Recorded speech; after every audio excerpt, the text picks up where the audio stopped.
On the news, President Tinubu says fuel subsidy removal necessary to prevent bankruptcy for Nigeria. As petrol scarcity hits state oil marketers lament lack of supply from NNPCL. And Tukur Mamu seeks transfer from DSS custody to Kuje prison.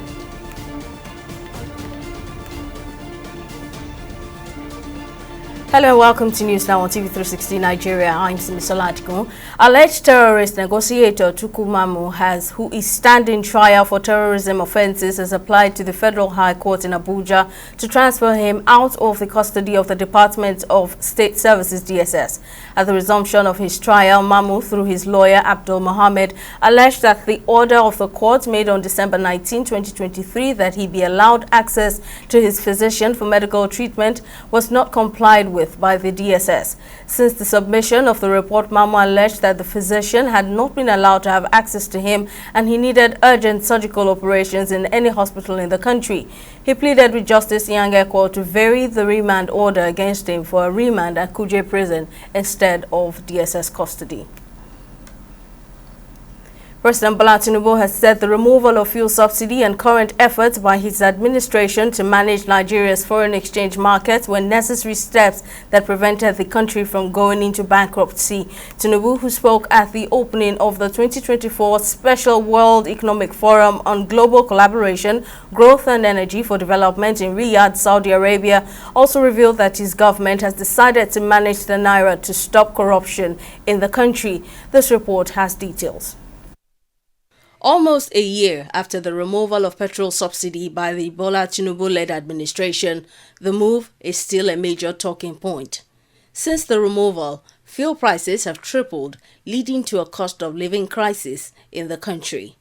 But justifying the removal at the two-day Special World Economic Forum in Riyadh, Tinubu says it was a necessary action to prevent the country from going bankrupt and to reset the economy towards growth.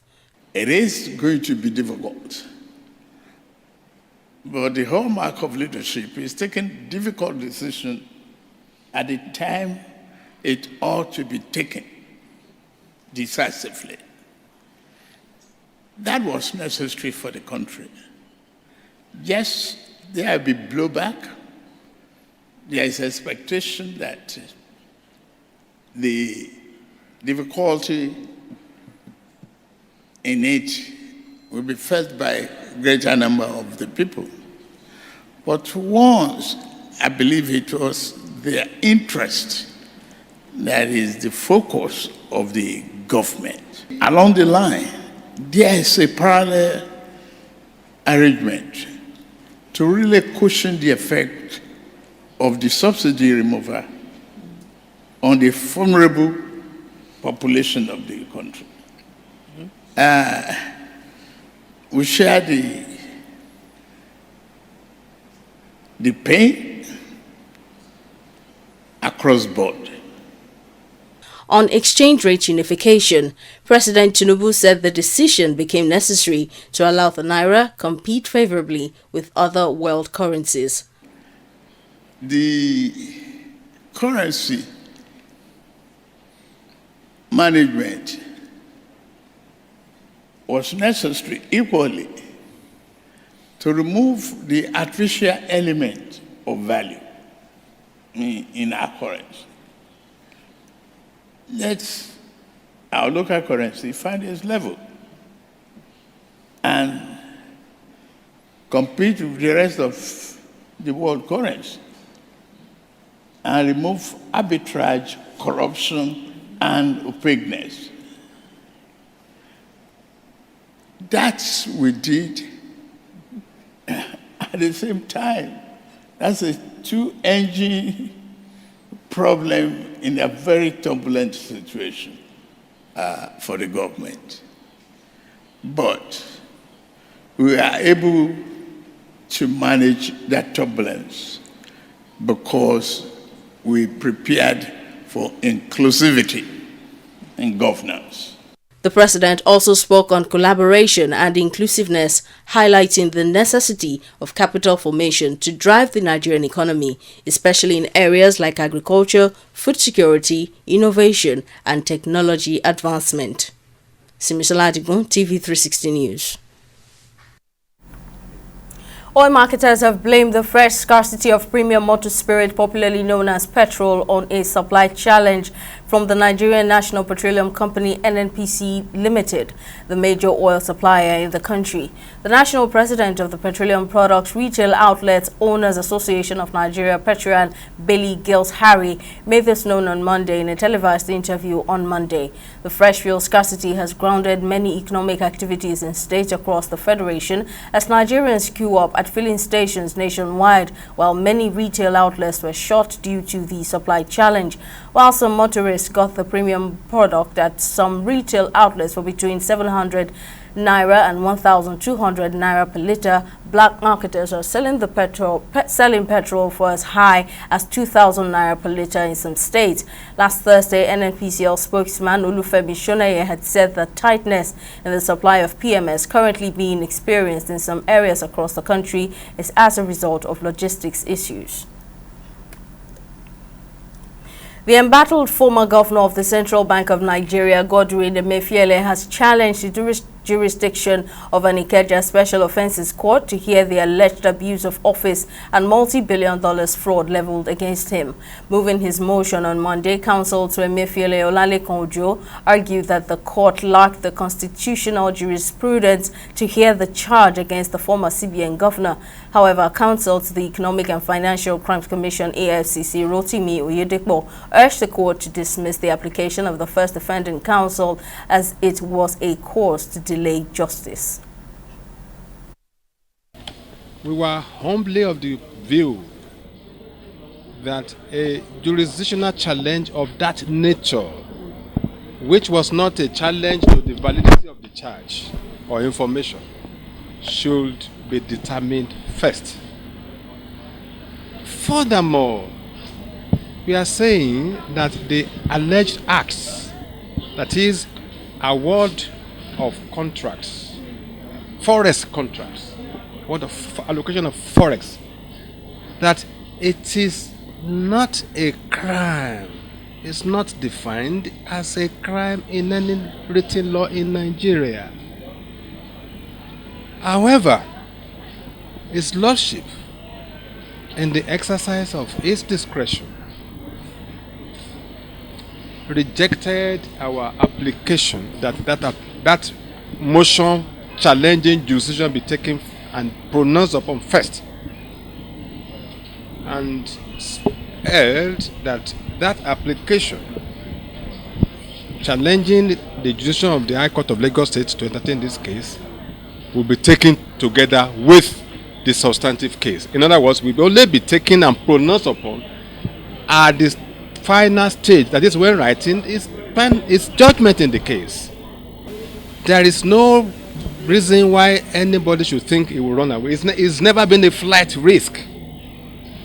He will make himself available, and that was why I had no hesitation in applying to the court to release him to me, and that I will produce him on the last day, which is 17th of May 2024. The former Deputy Vice-Chancellor of the Federal University of Ekiti, Shola Omotola, has emphasized the critical role of the media in fostering genuine development within Nigeria's democratic framework.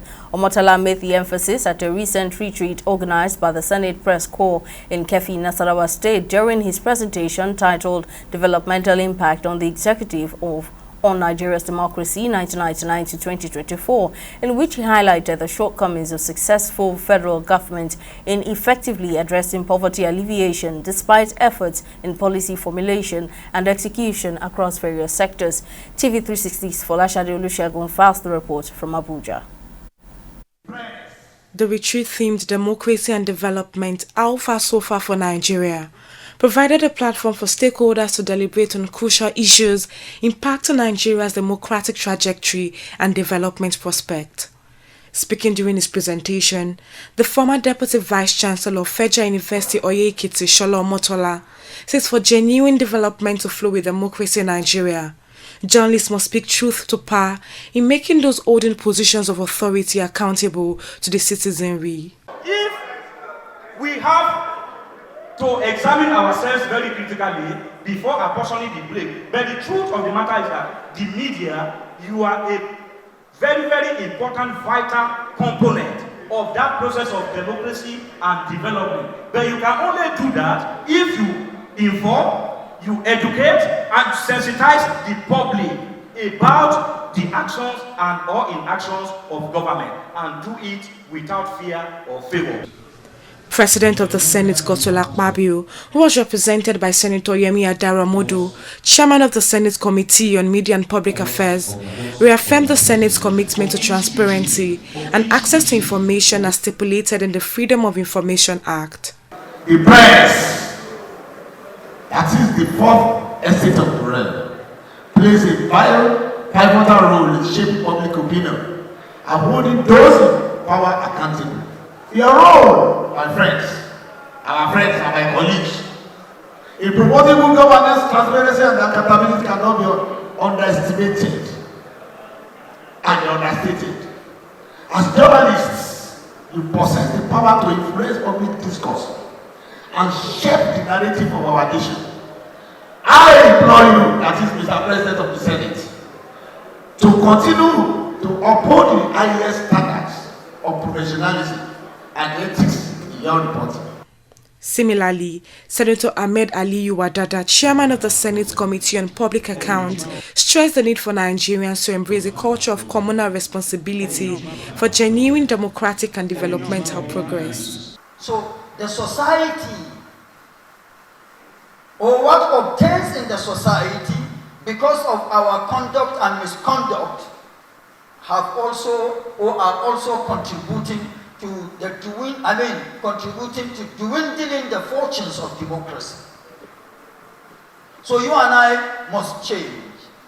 On his part, the clerk to the National Assembly, Sani Tambuwal, represented by the Secretary Research and Information, assured the National Assembly will continue to provide a conducive working environment for journalists to aid balanced and objective reportage. Edo State Governor Godwin Obaseki has increased the minimum wage for workers in the state from 40,000 naira to 70,000 naira. The governor made the announcement at the inauguration of the newly built Ultra-Modern Labour House Secretariat Complex for labor unions in Benin City. According to him, details of the new minimum wage would be made known to the public during the celebration of this year's Workers' Day on Wednesday, May 1.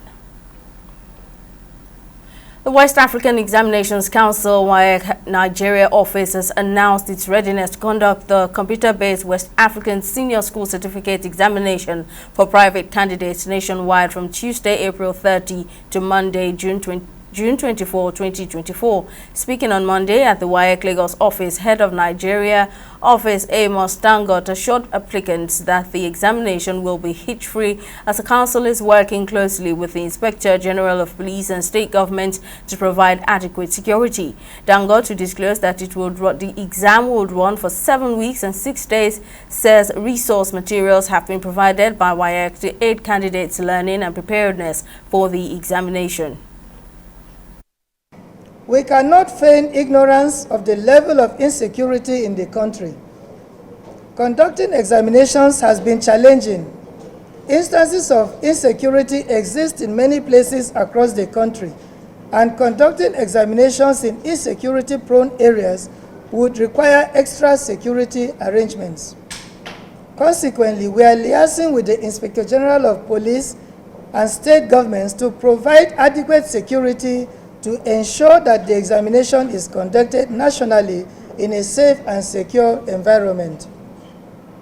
The Council appreciates the continued support received from the Nigeria Police as partners in actualizing its goals during the conduct of its examinations. Examination malpractice. Gentlemen, let me remind you that the Council decisively deals with candidates and examination functionaries who engage in acts of examination malpractice of any kind. Every candidate and examination functionary must play by the rules, which are well stipulated in the WAEC examination syllabus and guidelines for the conduct of examination issued to schools. Erring schools will be de-recognized. Erring officials will be adequately punished, while erring candidates will lose their results if found culpable. This is in addition to other measures which could include being prosecuted. It's time for a break, but coming up, NFF appoints Finidi George as Super Eagles head coach. Details when we return.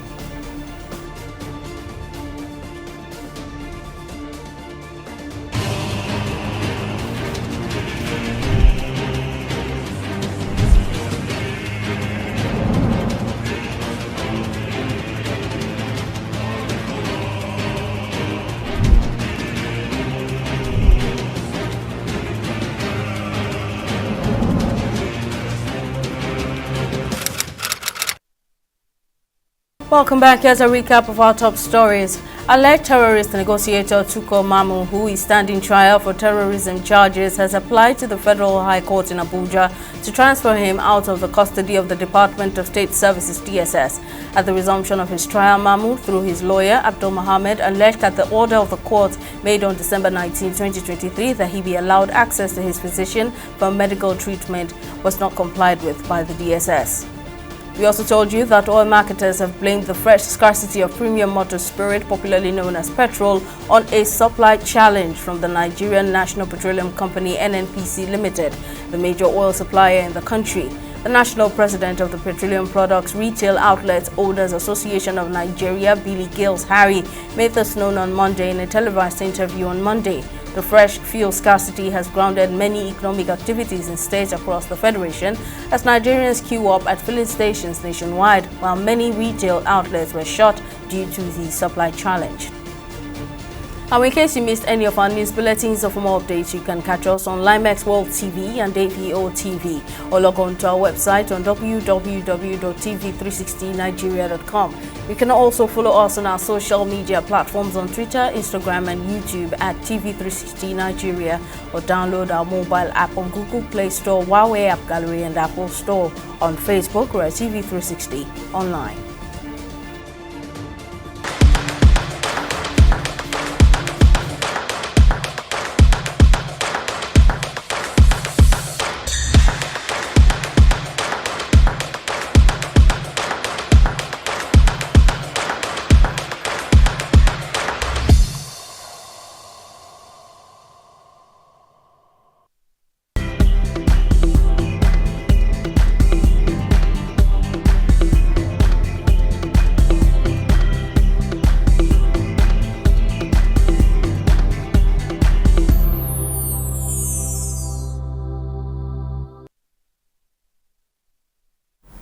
Well, let's now join Opeyemi Owosheni for more stories in the world of business. Over to you, Opeyemi. Thank you, Simisala. Welcome to Business News. President Bola Tinubu says Nigeria's technological environment is absorptive and ready for foreign investment. Tinubu said this on the sidelines of the Special World Economic Forum special meeting on global collaboration, growth, and energy for development, where he marketed the ingenuity of Nigeria's youth, whom he described as ready to learn and therefore must be provided the opportunity to excel. He said Nigeria's investment environment operates on the principle of a willing buyer and willing seller, which ensures seamless access to capital for investors both within and outside the country.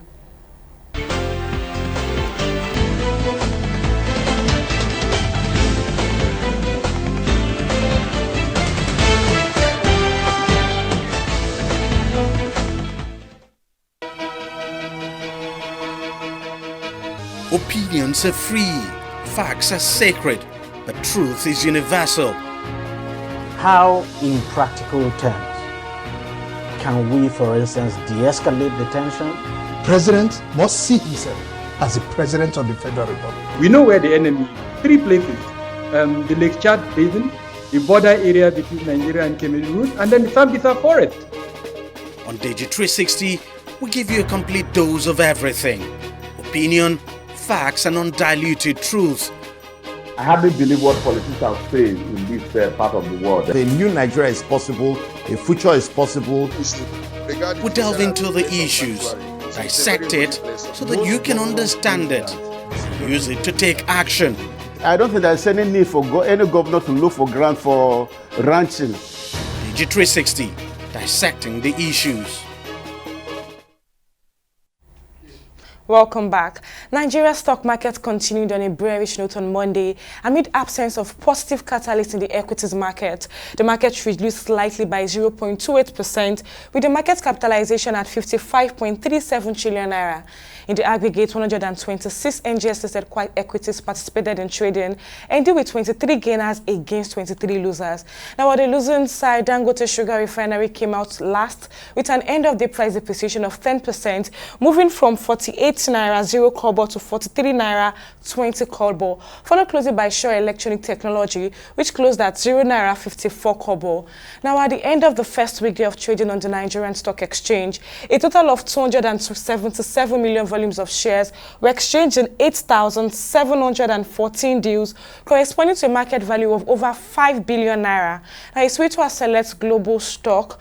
Well, as you can see from the screen behind me, reverse is the case, as all our equities maintained a northward movement and ended in the bulls, with the UK FTSE at 0.088%, US Dow Jones at 0.24%, and Japan's Nikkei at 0.80%. Well, let's take a quick look at our foreign exchange market.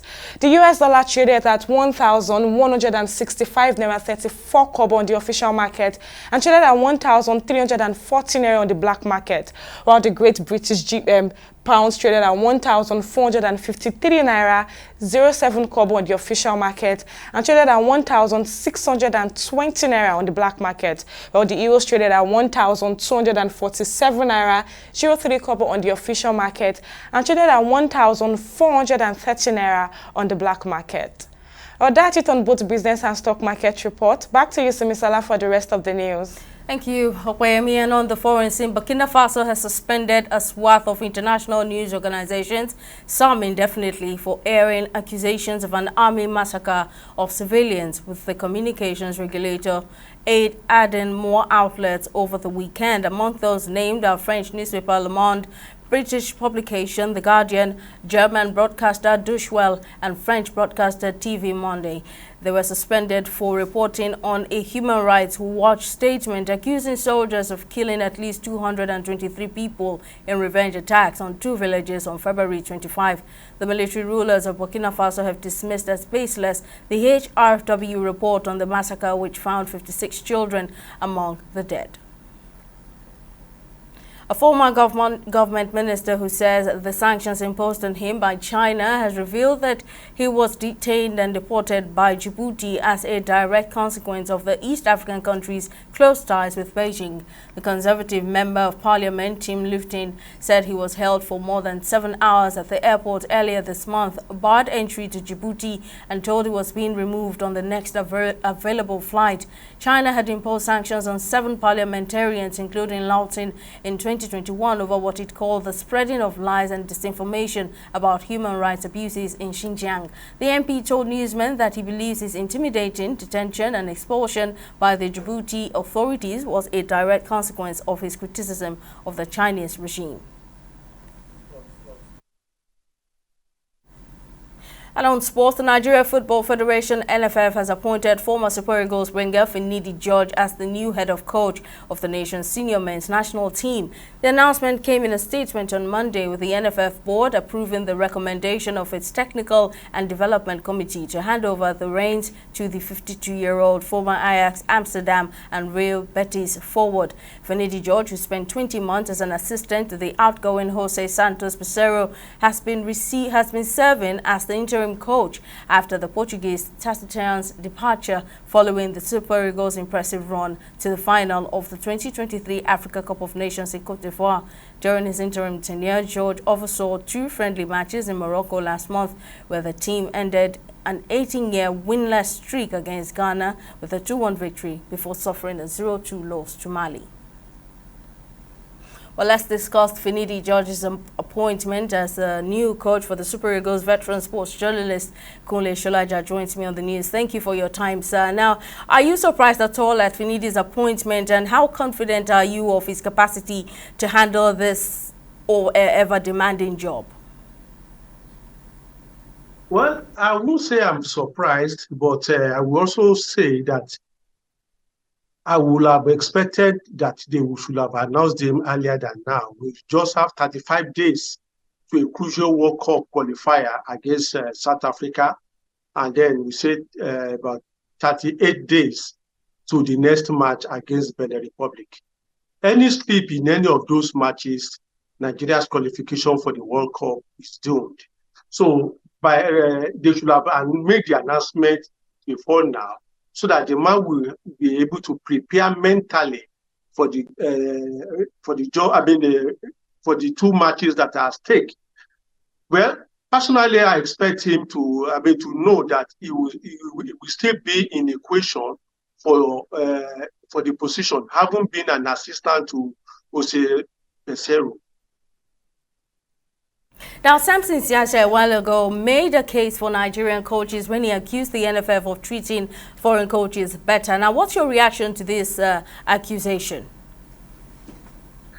The accusation is very, very valid, because I am sure most of the things that most of the treatment that will be meted to Finidi George will never be meted to any foreign coach. So any one of our own will always disregard them. And anytime they try to raise their voice, we believe that we accuse them of insubordination. Siacha suffered that.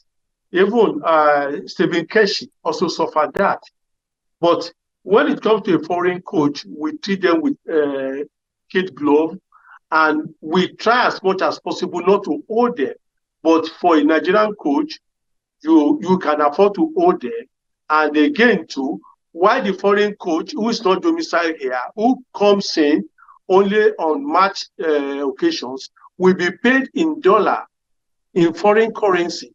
And that person does not contribute anything whatsoever to the development of our football domestically. In the past, yes, we've had coaches who contributed. We have Clemens Westerhoff. We have Father Tico, who did that in the 70s, who will attend matches, our domestic matches, and ensure that talents are hunted for. Some of these talents may be raw, but by the time you bring them to the national team, even if they don't get into the international team, they go back to their various clubs as better materials. And in that way, you've contributed in developing the clubs, and you've also contributed in developing Nigerian football. Well, we hope we wish Finidi George the best in his new appointment. Sports journalist Kunle Sholaja, thank you, sir, for lending your thoughts. And that's it on News Now. Many thanks for watching. See you again next time.